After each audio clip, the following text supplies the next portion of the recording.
আপু আমরা শুনছি ওর দায়িত্ব নিচ্ছে কেউ একজন, এ ব্যাপারে কি বলবেন, কে দায়িত্ব নিবে? পাইয়ে এখন আমরা দায়িত্ব নিচ্ছি, আমার নাতিকে লেখাপড়ার সুযোগ দিবা, ঘর দরজা বানাইয়া দিবা।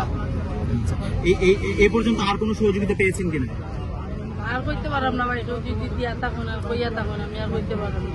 ওর দেখতেছি নতুন কাপড় চোপড় পরা, মানে ওর কি পাইয়ে দিয়া আর্থিক গেছে নতুন কাপড় আর কতগুলো বাজার দিয়া গেছে।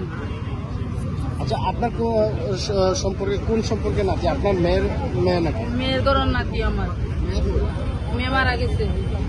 আর ওর বাবা কোথায়? ওর বাবা গেছে কি 3 মাসের গর্ভ দিয়া গেছে। মূল বাড়ি কোথায়? তাদের মূল বাড়িটা কোন জায়গায়? মূল বাড়ি ওর মূল বাড়ি না আমার মূল বাড়ি। ওর মূল বাড়ি ওর মূল বাড়ি দিদাই শোনা উজান্দর। আপনার নামটা একটু বলুন। আপনার নাম? এখন কোন জায়গায় থাকেন আপনারা? বাগিচায় আসলাম পারো। এই কি আপনাদের সাথে থাকতো?